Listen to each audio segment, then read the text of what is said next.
E é uma questão de você deixar com que times com diferentes habilidades e backgrounds consigam ter uma certa independência para trabalhar, testar e se arriscar.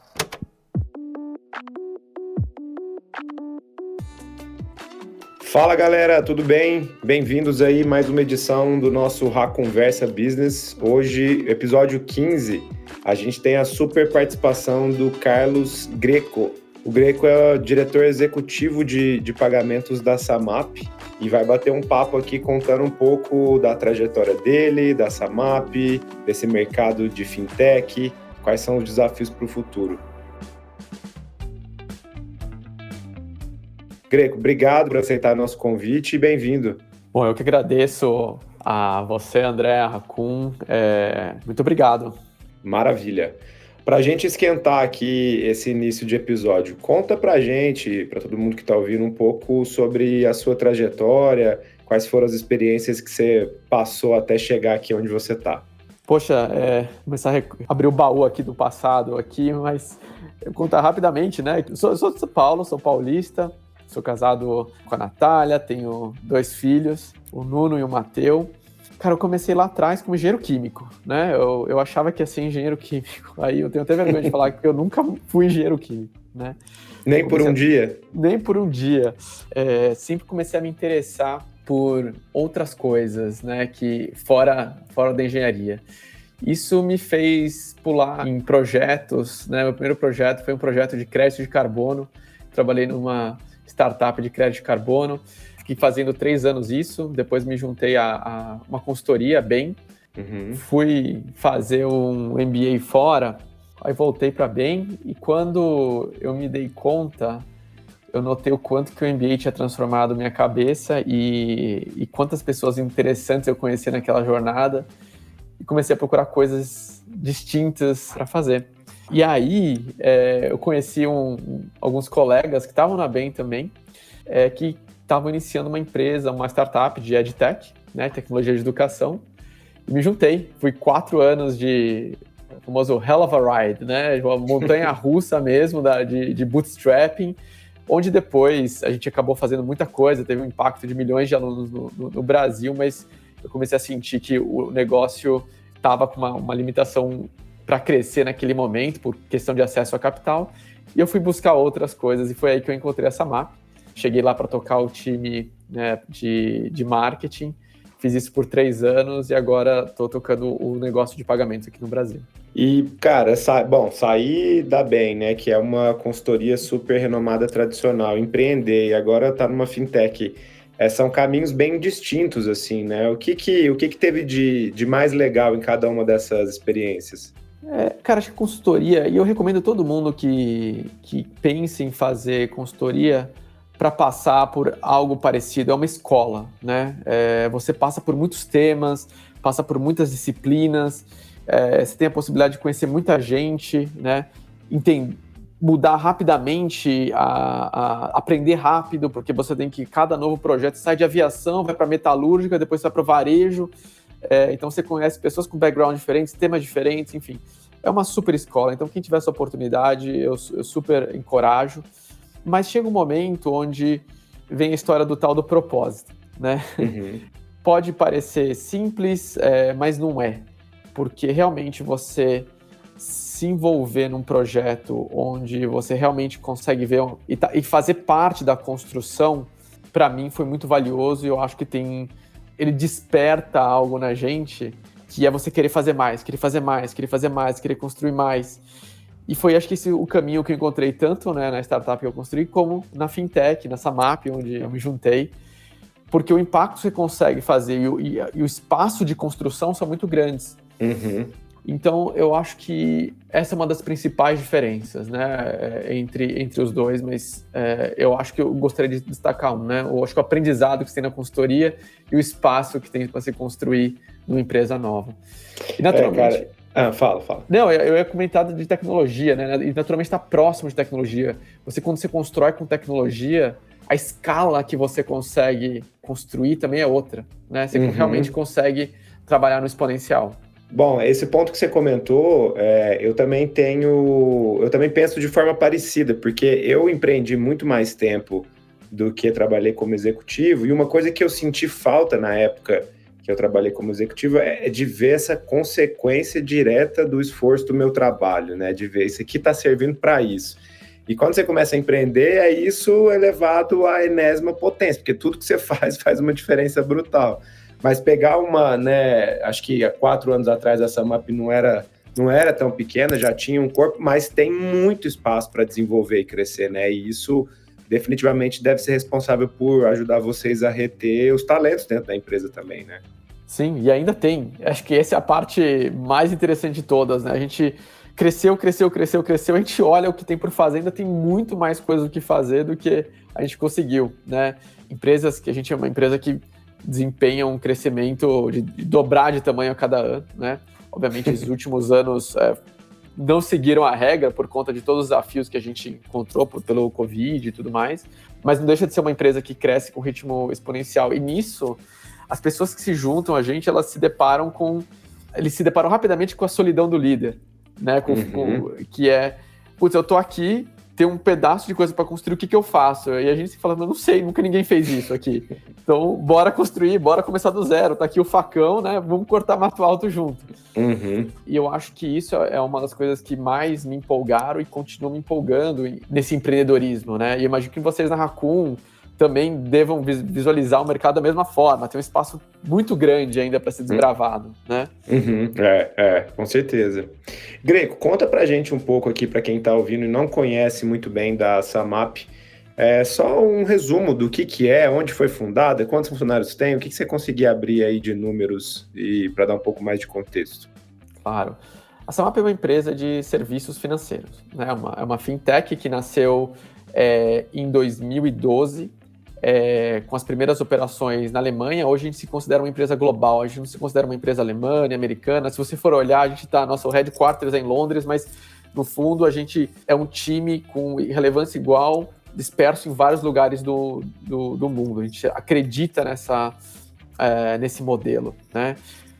A gente tem mais de 1.000 funcionários aqui no Brasil, SumUpers, e somos quase 2.500 no mundo inteiro, né? São Paulo? Todo mundo está em São Paulo?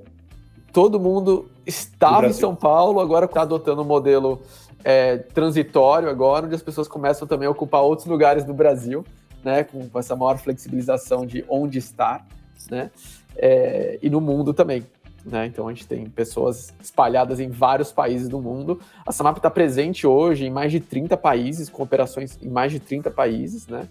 Que mais? E como serviços financeiros, a gente trabalha com pagamentos, com banking, com ferramentas para fazer com que o pequeno empreendedor, o pequenino mesmo, consiga competir de igual para igual, né? Esse é nosso sonho com as grandes marcas, né? Como fazer com que os pequenos empreendedores consigam fazer o que amam. Então, com isso, tem as clássicas maquininhas, que por trás tem toda uma estrutura própria de pagamentos, né? A gente desenvolve maquininha, a gente faz ponta a ponta, desde a construção do hardware até o processamento do pagamento, adquirência, e também cria uma série de soluções, links de pagamentos, lojas online, invoicing, POS, frente de caixa e tudo mais, né? Então, esse portfólio de produtos vem crescendo, porque a gente vem investindo muito em desenvolver esses novos produtos. E, Greco, e você comentou aí um pouco das soluções de vocês, né? Mas nem sempre foi assim, né? Vocês não começaram já com um portfólio extenso de soluções. Se não me falha a memória, vocês começaram e tinham muito mais força nas maquininhas, né? Lembro de ver muita propaganda, muito anúncio, e acho que com o passar do tempo se percebe a oportunidade de expandir, de atender esse pequeno empreendedor nas várias frentes. Como é que acontece ou aconteceu essa mudança e essa expansão ao longo do tempo? Eu acho que aconteceu Covid, ajudou bastante, né? Porque vínhamos uma série, a gente realmente, né, começou com a maquininha, a gente cresceu muito forte no Brasil e no mundo inteiro, trazendo o MPOS, né, o Mobile POS, que se conecta tanto com o celular, ou ele é autônomo, tem o próprio chip que se conecta, não precisa do celular, mas enfim, provia pagamento e aceitação de cartão. Quando bateu março de 2020 aqui no Brasil, foi onde os lockdowns começaram a acontecer, a gente viu os nossos clientes sofrerem muito, porque o que a gente chama de foot traffic, né? As pessoas não estão mais na rua comprando nos lugares físicos.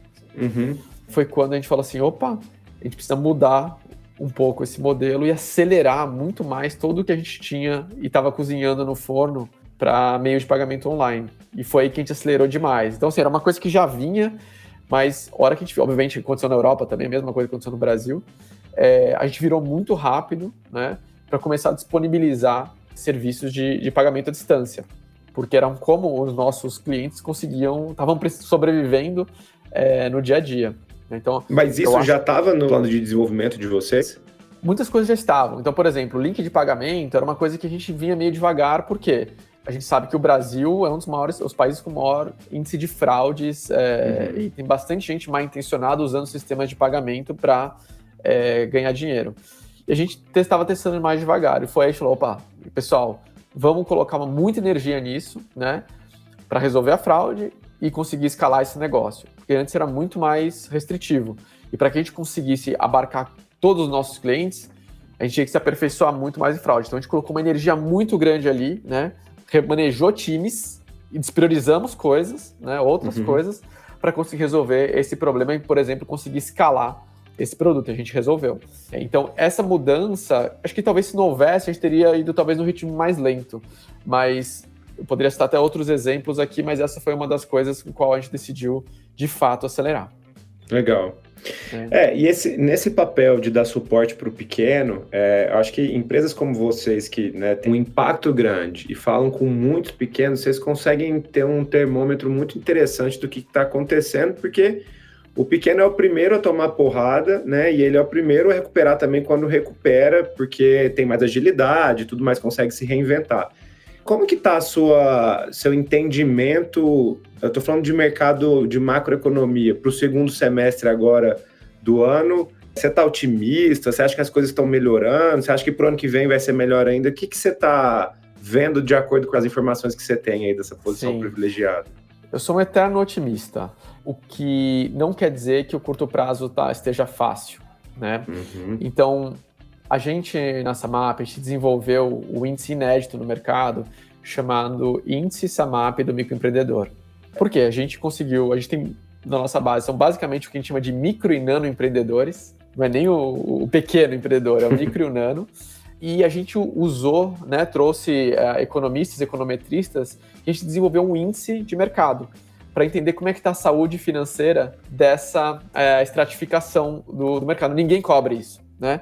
Basicamente, o que a gente consegue agora fazer é monitorar como realmente está a saúde desse grupo econômico, né? E o que a gente tem visto, André, ele tem recuperado, mas de maneira um pouco mais lenta. Por que está acontecendo isso, né? Acho que, de fato, em alguns outros momentos ele tem essa flexibilidade, porque ele se reinventa. Quem vendia coxinha para festa passou a vender máscara, então rapidamente, mas mesmo assim é um modo de sobrevivência. Acontece que tem alguns outros elementos macroeconômicos que contribuem para uma recuperação mais lenta desse pequenino, que é, por exemplo, o poder aquisitivo das famílias reduziu bastante. O que a gente vê é pessoas comprando itens mais baratos versus itens mais caros. Então a gente consegue ver essa mudança de comportamento, né? E a gente vê também uma redução, né, no ticket médio mesmo de muitos dos nossos clientes, dos nossos merchants, nós chamamos eles assim, e ocasionado pela redução da massa salarial global. O que aconteceu? Se a gente olha a nossa massa salarial do Brasil hoje, ela voltou quase 7 a 10 anos para trás, por conta, né, de uma redução, o desemprego, depois o reemprego com salários menores, enfim, a quantidade disponível de dinheiro para as famílias reduziu. E esse grupo que a gente atende, ele é muito afetado por isso, né? Porque imagina, é o pequeno negocinho de bairro que está vendendo para uma família que antes o casal trabalhava, agora talvez os dois tenham perdido o emprego, talvez um só trabalhe. Então a gente ainda vê isso acontecendo. Então acho que a recuperação vem mais adiante. Aí quando eu olho para o futuro, eu sou mais otimista. Ou seja, a vacinação entrou num ritmo muito forte no Brasil, né? Os mercados estão abrindo, São Paulo acabou de reabrir, por exemplo, agora. Eu acho que o Natal vai ser forte no Brasil, né? Acho que não vai ser um histórico, né? De novo, por justamente esses motivos que eu falei, mas eu acho que a derivada é positiva. Acho que a gente está indo apontando para um lugar bacana. Quando a gente observa a Europa, por exemplo, a gente vê a resiliência da economia, de uma economia como a da Europa, que ela realmente tem o V-shape, né? Ela recupera em V muito rápido. Uhum. E o Brasil, tanto em 2020 como em 2021, ele recupera naquele Lzinho mais inclinado, ele é mais lento, né? A gente vê a economia recuperando assim. Então, você mede também a pujança da economia na qual a gente está inserido aqui, né? Que é diferente de uma economia europeia. Muito legal, cara. E esse índice que você comentou, ele é baseado em um monte de informações que vocês têm, vocês acompanham quanto que, por exemplo, você citou alguns, né? Ticket médio, valor e tal, e aí com isso vocês conseguem saber qual é o grau de saúde para aquele momento específico, é isso? Exatamente. A gente pega a nossa própria base, separa, né, o que é dado particular e tenta normalizar isso, de modo que a gente consiga observar as variações não relacionadas ao sucesso específico de um negócio, mas como as grandes cohorts em si estão se movimentando. De modo... E a gente, na verdade, a gente também calibrou isso com vários outros índices. Aí a gente calibra o índice, a hora que ele está calibrado, a gente se solta dos outros índices e confia no que a gente está fazendo. A gente fez esse trabalho ao longo dos últimos 3 anos. E algum desses materiais é público ou é 100% interno? Sim, a gente tem esse índice publicado na nossa página. Que legal.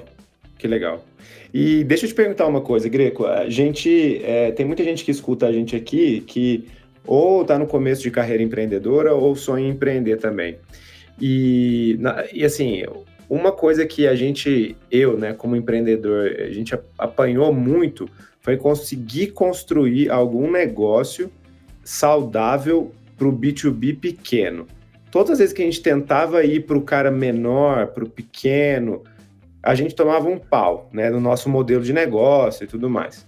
Claro que a gente tem mais experiência em um tipo de modelo, tá, mas é muito difícil atender o mercado do consumidor pequeno. No caso de vocês estão com o micro, que imagino que seja ainda mais desafiador.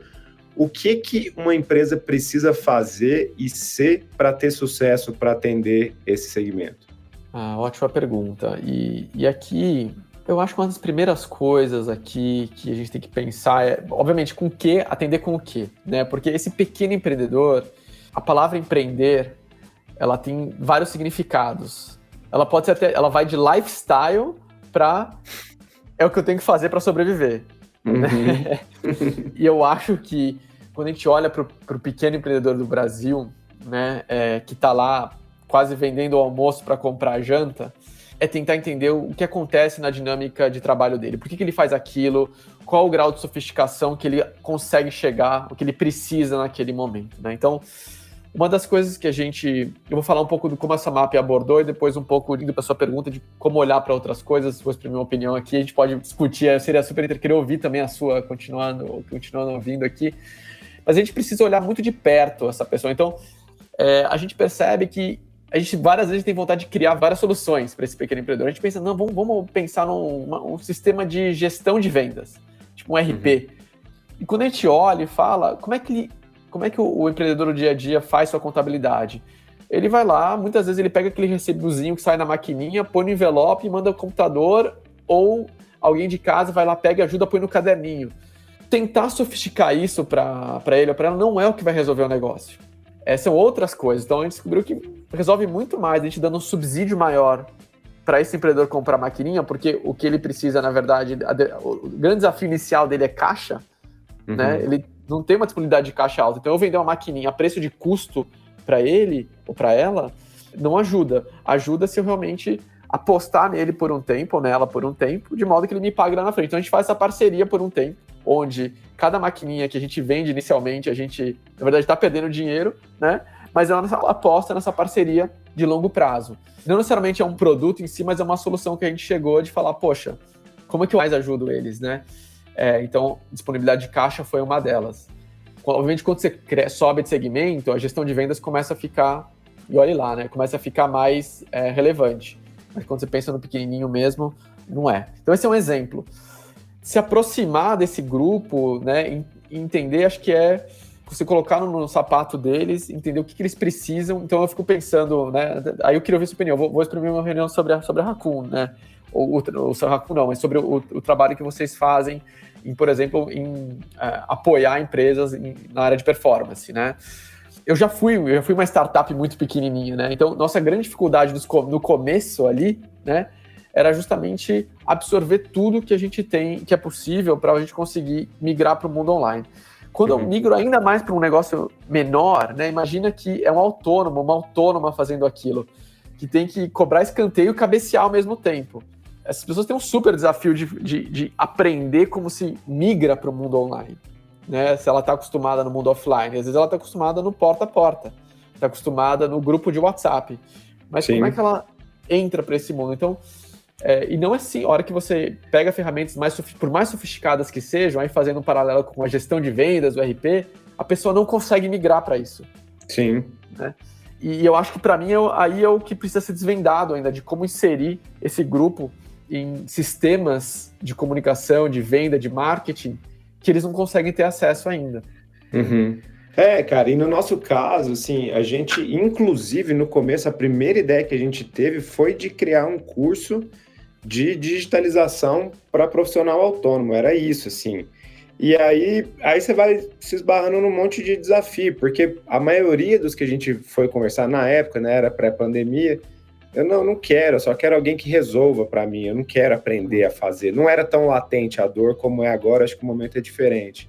E atender esse cara pequeno, pra gente, era o desafio de... É isso, né? Pensa, se você vem me contratar, cara, é a sua startup, é o projeto da sua vida, tá todo mundo ali querendo fazer acontecer. Então, o nível de cobrança é extraordinário, o dinheiro é curto, então não dá para, né, fazer tanta coisa, testar tanta coisa. E o que é mais maluco, ô Greco, é que você pega o nosso mercado, o maior medo que a gente tinha uns 5 anos atrás era a automação. Caramba, estão investindo em inteligência artificial, automação, o marketing vai ficar 100% automatizado. A gente precisa hoje, provavelmente, de o dobro de pessoas que a gente precisava 5 anos atrás. Por mais que grande parte do processo tenha sido automatizado, ainda é muito dependente de pessoas. E não Sim. importa se é grande ou pequeno. Então, para a gente foi esse o desafio, sabe? Quando a gente pega o pequeno empreendedor, o micro ou nano, a grande decisão da vida deles é contratar o primeiro funcionário.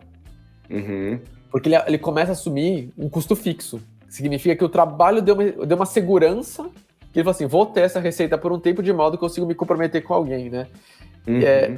Você chegar e trazer mais e mais pessoas significa que o momento do negócio dele ou dela é diferente. Tem que estar num momento diferente, né? A gente observa esse iniciozinho de trajetória, né? E aí muda muita coisa. Inclusive pode mudar para a decisão de começar a vender mais online, começar a estruturar uma conta no Instagram mais bacaninha, enfim, essas novidades para o próprio negócio. Me conta uma coisa, Grex, a gente, tanto eu quanto você, a gente falou sobre digitalização aqui, né, do futuro de digitalizar, como tudo mudou. E desde março do ano passado, né, todas essas pessoas que eram atendidas por você provavelmente não tinham o grau de preocupação que elas têm hoje com o ambiente digital. Então, foi forçado o processo de digitalização em massa para todo mundo, para o pequeno, para o médio, para o grande, não importa. Todo mundo teve que olhar para isso. Dado o desafio que tem por si só, né, de se digitalizar, quando você não tem experiência, não entende como funciona, mas é fato, isso aconteceu. Como que você vê isso beneficiando tanto os próprios pequenos, quanto o mercado como um todo, o Brasil como país no futuro? Acho que primeiro, acho que essa alfabetização digital, né, passou a ficar muito evidente para as pessoas que não tinham não estavam nem perto de tê-la. Mas a ruptura foi tão grande do negocinho delas, né, que quem vendia, né, de novo, a gente tem clientes, merchants, que faziam festas de criança. Imagina, do dia para a noite acabou a receita daquela pessoa.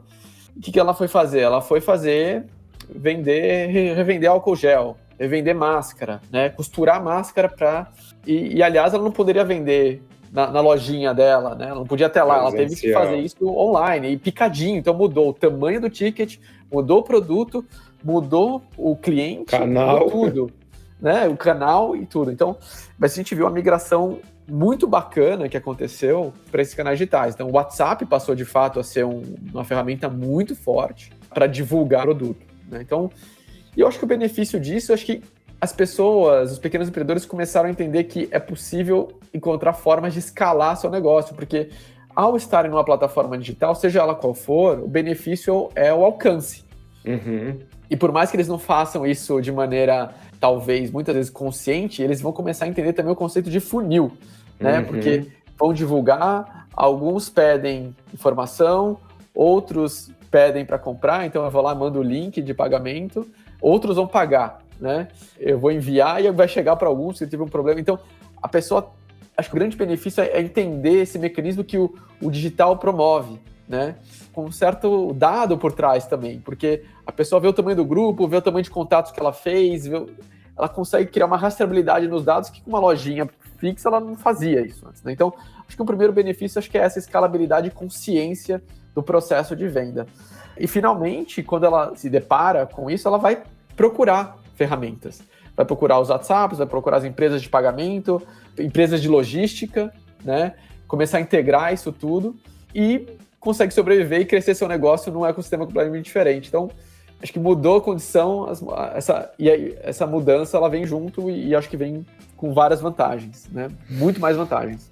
Quando você estava falando, eu estava pensando num negócio, né? Porque é bem legal isso, né? O cara, sei lá, a pessoa está vendendo ali numa loja e o impacto de alcance são as pessoas que passam ali em frente e tal, conhece. Você vai para o digital, você não tem barreiras mais, né? Você tem um aumento expressivo. Só que isso acontece não só para essa pessoa específica, acontece para todo mundo que fez o mesmo movimento. Então você também deixa de competir só com os seus competidores que estão ali na sua rua, na sua região, e passa a competir de forma nacional ou qualquer que seja a abrangência de onde você estiver.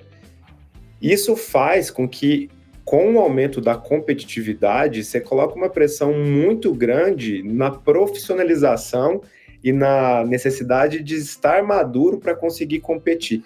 Você acha que isso, de alguma forma, vai acabar dificultando novos empreendedores de surgirem, porque já se inicia com uma barreira de entrada e uma competição bem alta? Não sei se eu concordo, André. Assim, vamos lá. Eu acho que pode ser verdade para alguns, não necessariamente é verdade para todos, né? Porque quando você estava comentando isso, eu comecei a pensar em alguns exemplos aqui. Então, eu vou te dar alguns exemplos aqui que aconteceu comigo, né? Tá.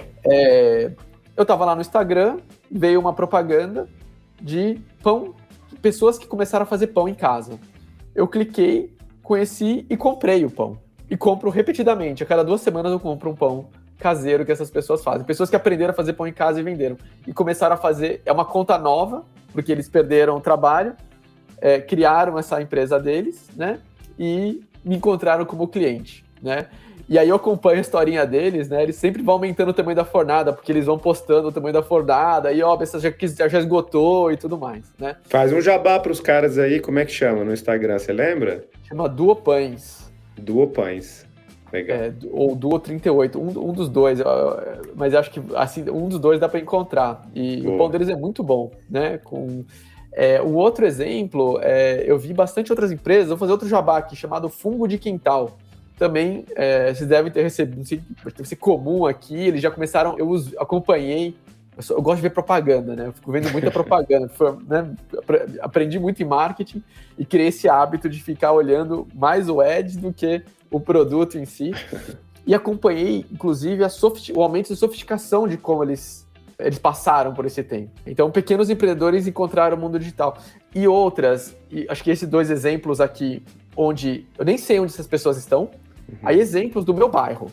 Eu comecei a ver empresas do meu bairro me atingindo com advertising. E quando eu vou lá e vou conversar, ou eu compro online, peço para entregar, ou eu vou lá, eu vejo que eles estão sobrevivendo bem graças às propagandas, à comunicação digital que eles estão fazendo quando eu converso com os empreendedores. Então, empresas que fazem bolo, empresas que vendem carne, eu compro carne de churrasco aqui perto de casa.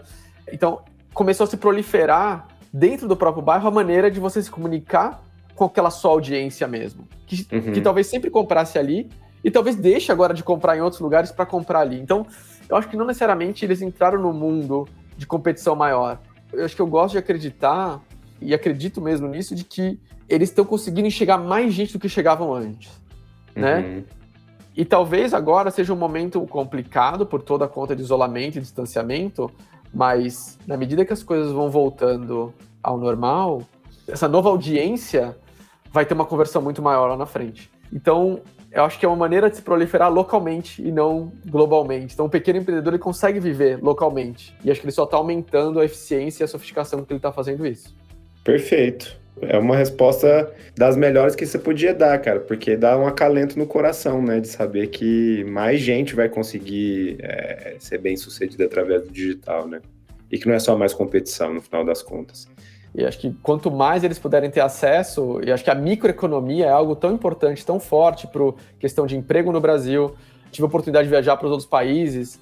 É muito interessante ver a quantidade de pequenos negócios, a vida dos pequenos negócios é muito forte em vários países que a gente considera como países desenvolvidos ou países, né, que têm uma economia mais forte.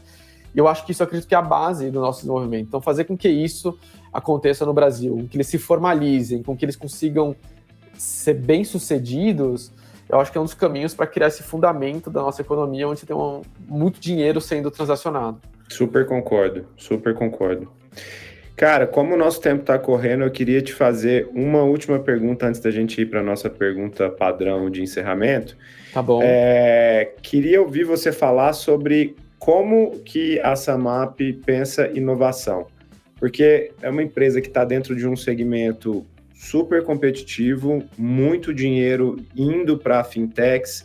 Parece uma corrida de ouro, assim, de todo mundo querendo estar dentro desse segmento. Então, de novo, volta para o que eu estava comentando, com nível de competição alto, e sem inovação é impossível sobreviver. Você já comentou aqui como vocês tiveram que se mudar um pouco as prioridades assim que a pandemia começou e tal, mas imagino que vocês têm uma cultura muito forte de inovação. Queria ouvir um pouco mais sobre como é.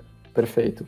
Obrigado pela pergunta, porque esse é um tema que a gente discute bastante aqui, né? Porque, por um lado, ainda existe uma inovação muito forte no que a gente faz, que é o grande carro-chefe, que é pagamentos, né? Que é você dar uma maquininha acessível para uma população que nunca teve maquininha na vida, nunca aceitou pagamento digital na vida. Sim. Então, 7 em cada 10 pessoas que a gente traz para dentro nunca aceitavam cartão antes, né? Então, você vê a quantidade ainda de espaço ainda que esse mercado tem, com uma inovação que não é tão inovação mais, assim, né? Que ela tem uns 7 a 10 anos.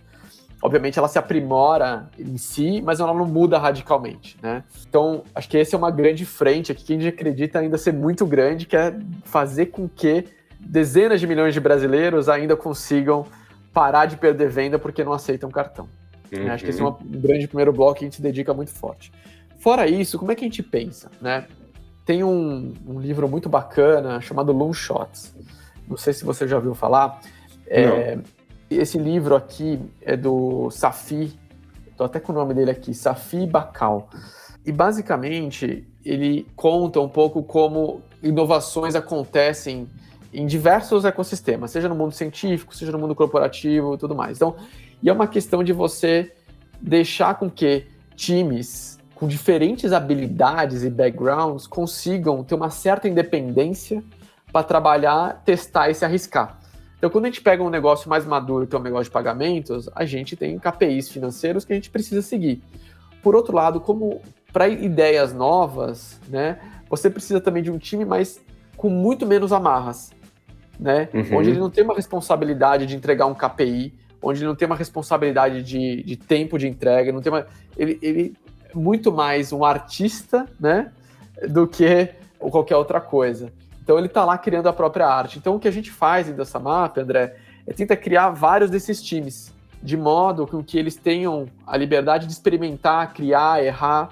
Obviamente eles têm um budget, né, que a gente separa, como se fosse mini ventures, né, venture capital, a gente está apostando em pequenas startups dentro da Samap, e com que esse time possa criar, né, e chegar num produto que começa a funcionar. E na medida que esse produto funcione e aprende resultados, a gente vai fazendo novos aportes. Ah, né? Legal. A missão que cada um recebe é o quê? É criar um produto funcional, é isso? Criar um produto funcional, criar uma melhoria, ou seja, ela não começa tão rígida, né? Ela cria um produto.